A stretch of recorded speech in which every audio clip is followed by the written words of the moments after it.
जब हम बिहार में आते हैं तो हमारा सबसे पहला कर्तव्य बनता है कि हम त्रिशरण पंचशील ग्रहण करें और वंदना करें। हम सभी बौद्धजन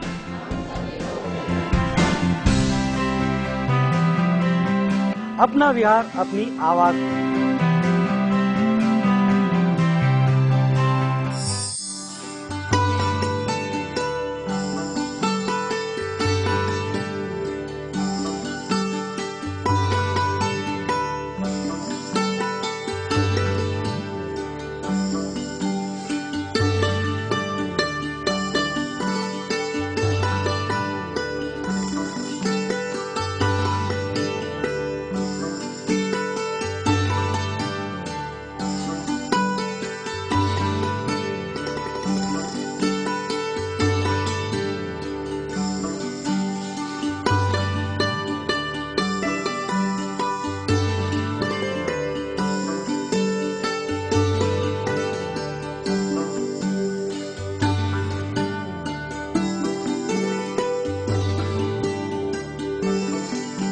नमो बुद्धाय, जय भीम। दर्शकों, मैं विक्रम आपका स्वागत करता हूं आपके मनपसंद कार्यक्रम अपना विहार अपनी आवाज में। इस वक्त हम महाराष्ट्र के चंद्रपुर जिले के अंतर्गत आने वाले तहसील वरोरा के अंतर्गत आने वाले बोर्डा इस गांव में हैं। और कहने के लिए छोटा सा गांव है, लेकिन इस गांव में और जो विहार हम आपको दिखाने जा रहे हैं, त्रिरत्न बुद्ध विहार, जिस विहार में इस वक्त मैं मौजूद हूँ, इस विहार में जो धम्म कार्य होते हैं वो छोटे नहीं हैं। इस विहार में सभी ऐसे कार्य होते हैं जो समाज को आगे बढ़ाते हैं, समाज को जोड़ते हैं, अन्य समाज को भी हमारे साथ संगठित करने का कार्य करते हैं। तो आइए शुरू करते हैं इस विहार का ये रोमांचक सफर।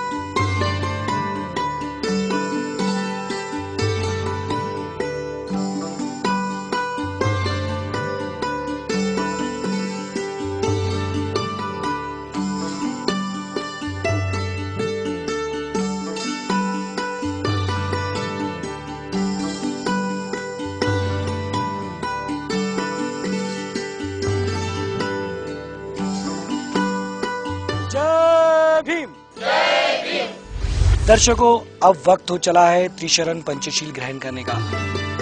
जब त्रिशरण पंचशील ग्रहण करते हैं, वंदना करते हैं, तो ये विहार की जो वास्तु है वो काफी छोटी हो जाती है। इसलिए ज्यादातर उपासक उपासिकाएं विहार के प्रांगण में बैठकर वंदना करते हैं। तो आइए शुरू करते हैं हम त्रिशरण पंचशील, और आपसे विनती है कि आप भी हमारे साथ मिलकर त्रिशरण पंचशील ग्रहण करें।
दर्शकों, उम्मीद करता हूं कि आपने भी हमारे साथ मिलकर त्रिशरण पंचशील ग्रहण किया होगा।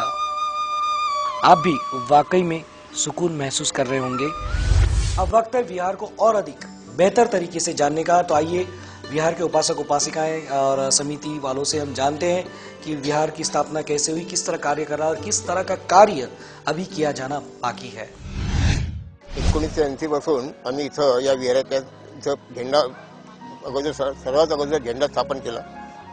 त्यानंतर सगळीकडून गावोगावी जाऊन वर्गणी गोळा करून या विहाराला सुरुवात केली आणि 14 एप्रिल 1985 साली या इथं गौतम बुद्धाची मूर्ती स्थापन करण्यात आली आहे आणि अशा तऱ्हेने या विहाराची स्थापना झालेली आहे। जय भीम। माझं नाव पारक प्रल्हाद दावगावकर, मी या मंडळाचा अध्यक्ष आहे। या विहारात दर रविवारला रोज सकाळी सर्व बौद्ध उपासक उपासिका येतात। इथे दर रविवारला प्रार्थना होतो, वर्षवासाचा सुद्धा कार्यक्रम होतो आणि अनेक चर्चा वगैरे होतात। जय भीम। माझं नाव अशोक मून, मी सध्या मंडळाचा सचिव आहे। आमच्या विहारामध्ये 14 एप्रिल बुद्ध जयंती आणि सावित्रीबाई फुले जयंती असे आम्ही कार्यक्रम दरवर्षी राबवत आहोत आणि आमचा पुढचा उद्देश म्हणजे संविधान दिनाचा कार्यक्रम आम्ही मोठ्या प्रमाणावर राबवण्याची आमची प्रबळ इच्छा आहे आणि लोकांचा बराच सहभाग आहे। यापुढे आम्ही हा कार्यक्रम सतत म्हणजे बाहेरगावी जाऊन सुद्धा राबवण्याची आमची इच्छा है।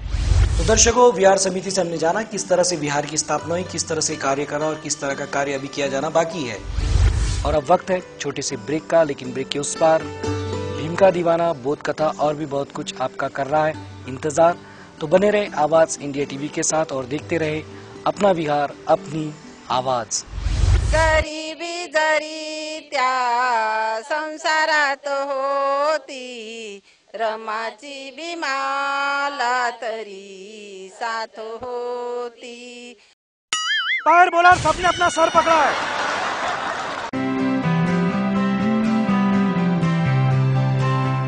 दर्शकों, ब्रेक के बाद एक बार फिर से आपका स्वागत है अपना विहार अपनी आवाज में। वक्त है इस वक्त एक प्यारी सी बोध कथा सुनने का, इसे श्रवण करने का और उसे जीवन में उतारने का। तो आइए सुनते हैं आज की ये प्यारी सी बोध कथा।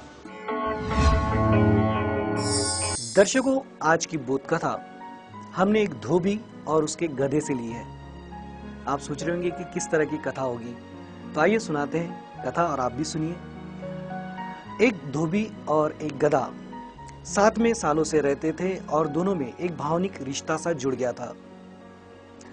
कुछ सालों बाद जो गधा था वो बीमार रहने लगा और अचानक एक बार धोबी और गधा जब काम के सिलसिले में बाहर जा रहे थे तो अचानक एक बड़े गड्ढे में वो गधा जा गिरा।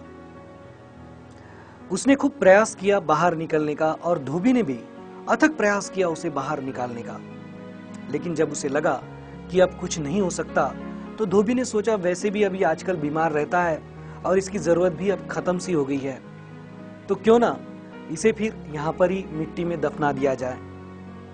तो उसने कुछ गांव वालों को साथ बुलाया और कहा कि चलो मिलकर मिट्टी डालें। सब ने खुदाल फावड़ा लेकर आए और उस गड्ढे में मिट्टी डालना शुरू किया। शुरुआत में तो गधे को समझ नहीं आया कि क्या हो रहा है, पर धीरे धीरे उसे समझ में आ गया कि लोगों की मंशा क्या है। अचानक गधा कुछ अलग तरह की हरकत करने लगा। जब लोग मिट्टी उसके ऊपर डालते तो वो हिलाकर अपनी पीठ पर गिरी मिट्टी को नीचे गिरा देता। लोग सोचने लगे कि ये क्या कर रहा है, पर यह सिलसिला चलता रहा और वो जैसे जैसे मिट्टी डालते वो गधा पीठ हिलाकर सारी मिट्टी नीचे गिरा देता और धीरे धीरे करते करते वो गड्ढा मिट्टी से भर गया और वो गधा धीरे धीरे जो मिट्टी को गिरा रहा था उसी मिट्टी पर चढ़कर गड्ढे से बाहर आ गया और लोग आश्चर्यचकित हो गए। दर्शकों, इस कथा से हमें ये बोध मिलता है कि जिंदगी रूपे कुएं में भी हमें इस तरह की समस्याएं आती है और समस्या रूपी मिट्टी हम पर बार बार गिरती रहती है। तो दर्शकों, आपको इससे घबराने की जरूरत नहीं है। बस जब भी कोई भी मुश्किलें आए तो इस मुश्किल रूपी मिट्टी को हिलाते रहिए और नीचे गिराते रहिए, कदमों को आगे बढ़ाते रहिए और इस तरह आप जीवन में आगे बढ़ सकते हैं। तो दर्शकों, ये थी आज की बोध कथा। उम्मीद करते हैं कि बोध कथा आपको जरूर पसंद आई होगी और आपके पास भी इस तरह की कोई बोध कथा है तो देर ना करें, इस व्हाट्सएप नंबर पर जल्द से जल्द हमें व्हाट्सएप करें, लेकिन अपने नाम और पते के साथ। तो दर्शकों, अब वक्त है मिलकर गाने का, तो देर ना करें, आओ मिलकर गाएं। गरिबी जरी त्या संसारात होती, गरिबी जरी त्या संसारात होती, रमाची भीमाला तरी साथ होती, रमाची भीमाला तरी साथ होती। भीमराव होते दिव्याच्या समान, भीमराव होते दिव्याच्या समान, आणि त्या दिव्याची रमा वात होती, आणि त्या दिव्याची रमा वात होती। गरिबी जरी त्या संसारात होती, रमाची भीमाला तरी साथ होती, रमाची भीमाला तरी साथ होती। दर्शकों, शुरू करने जा रहे हैं हम वही गेम जिसके लिए मैदान सज चुका है।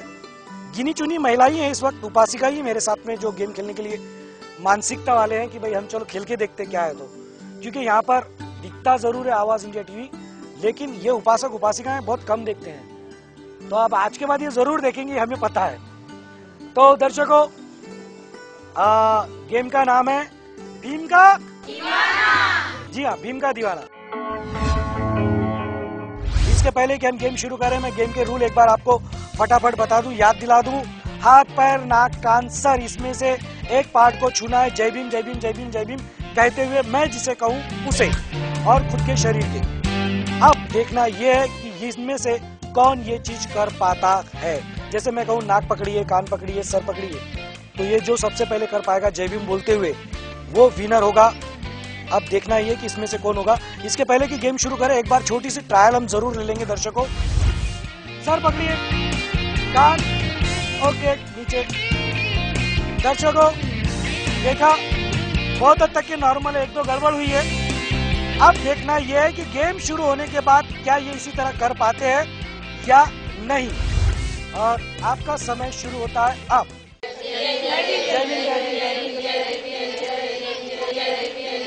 पकड़िए पैर, पैर बोला, सबने अपना सर पकड़ा है।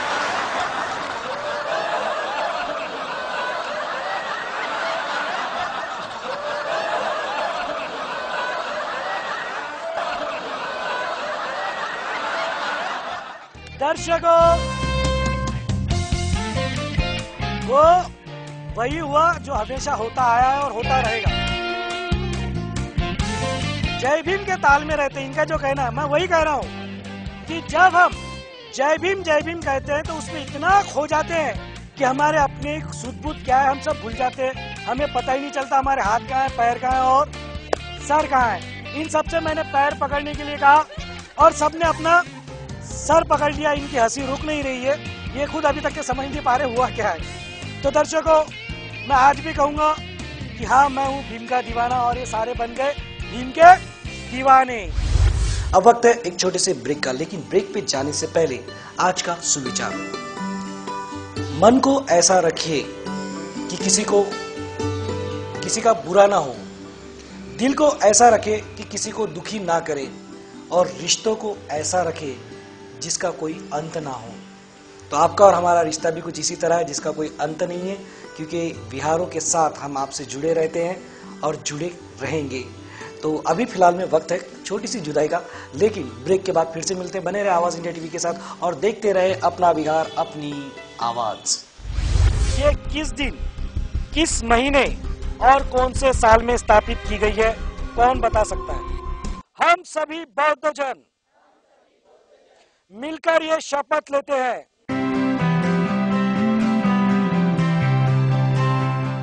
दर्शकों, ब्रेक के बाद एक बार फिर से आपका स्वागत है उस कार्यक्रम में जिसका आपको रहता है इंतजार और जिसका नाम है अपना विहार अपनी आवाज।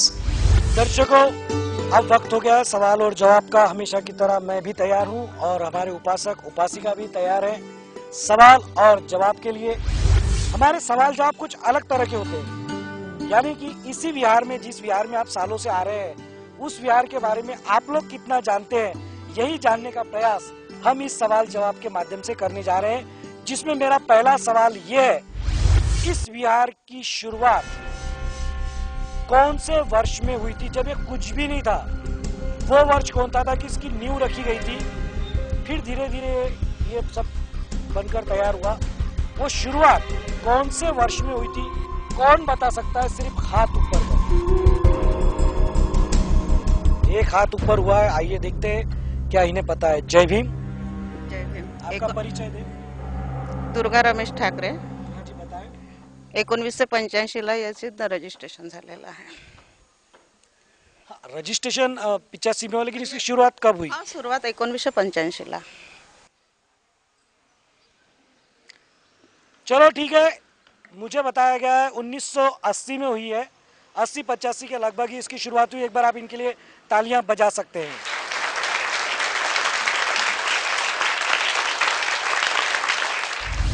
अब मेरा सवाल ये है कि इस विहार के अंदर जो महाकारुणिक तथागत भगवान गौतम बुद्ध की प्रतिमा स्थापित की गई है, ये किस दिन, किस महीने और कौन से साल में स्थापित की गई है? कौन बता सकता है? आ जाए साहब यहाँ पर। जय भीम। अपना परिचय दें। मेरा नाम स्वप्निल प्रभाकर पाटिल। 9 मई 2009। जी नहीं, गलत जवाब है मेरे दोस्त। चलो मैं ही बता दूं, कोई हाथ ऊपर नहीं हो रहा है। इस सवाल का जवाब मैं दे दूं। 14 अप्रैल 2008 में प्रतिमा की स्थापना हुई थी। इसके लिए आप मेरे लिए भी तालियां बजा सकते हैं।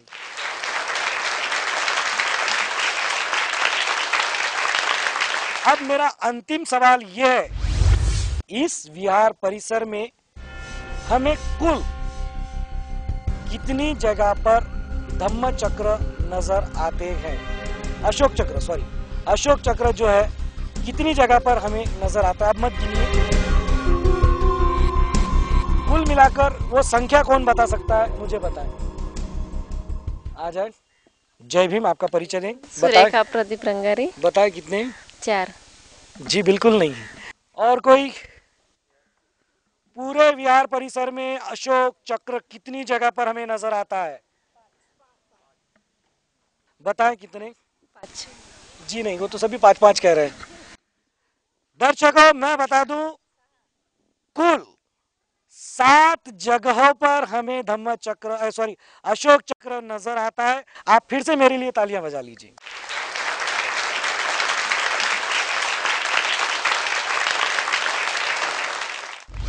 दर्शकों, अपना विहार अपनी आवाज में वक्त है सामूहिक शपथ लेने का।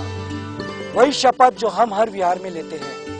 बाबा साहब ने हम सबको एक आदेश दिया था, हर बुद्धिस्ट व्यक्ति को सहपरिवार हर रविवार को विहार में जाना ही चाहिए। इसी आदेश का पालन करने के लिए और इसी कर्तव्य की पूर्ति करने के लिए हम सब लोग शपथ लेंगे। आपसे विनती है कि आप भी हमारे साथ मिलकर ये शपथ लें। हम बोधिसत्व डॉक्टर बाबा साहब अंबेडकर के अनुयायी, हम सभी बौद्ध जन मिलकर ये शपथ लेते हैं, हम सहपरिवार हर रविवार और छुट्टी के दिन परिसर के विहार में जाएंगे, वहां वंदना करेंगे, यथाशक्ति धम्मदान करेंगे, साथ ही एक दूसरे के सुख और दुख में शामिल होंगे।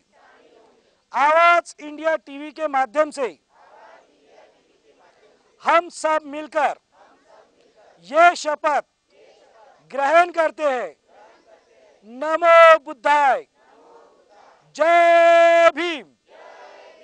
दर्शकों, उम्मीद करता हूं कि आपने भी हमारे साथ मिलकर न सिर्फ ये शपथ ली होगी बल्कि शपथ का पालन भी आप कर रहे होंगे और करते रहेंगे और औरों को भी इसके लिए प्रेरित जरूर करते रहेंगे। दर्शकों, आवाज इंडिया टीवी को मजबूत बनाने के लिए कई लोग विज्ञापन के माध्यम से चैनल को मजबूत बनाने में अपना योगदान दे रहे हैं और विज्ञापन देना ये अपनी जिम्मेदारी समझकर इसे निभा रहे हैं। इस विहार में भी कई उपासक उपासिकाओं ने जन्म दिवस, शादी की सालगिरह या फिर किसी के स्मृति दिन का विज्ञापन देकर चैनल को मजबूत बनाने में अपना योगदान निभाया है और अपनी जिम्मेदारी को निभाया है। आइए देखते हैं किन किन लोगों ने इस जिम्मेदारी को इस विहार में निभाया है। आवाज इंडिया टीव्हीला ऍड देऊन मी माझं कर्तव्य पार पाडलं का तुम्ही पाडलं? मी आवाज इंडिया टीव्हीला जाहिरात देऊन मी माझे कर्तव्य पार पाडले, ते तुम्ही पाडले. आवाज इंडिया टीव्हीला जाहिरात देऊन मी माझं कर्तव्य पार पाडलं का तुम्ही कर्तव्य पार पाडलं? आवाज इंडिया टीव्हीला जाहिरात देऊन मी माझं कर्तव्य पूर्ण केले, तुम्ही केले का? आवाज इंडिया टीव्हीला जाहिरात देऊन मी माझं कर्तव्य पार पाडलं, तुम्ही पाडलं? आवाज इंडिया टीव्हीला जाहिरात देऊन मी माझं कर्तव्य पूर्ण केलं, तुम्ही केलं का?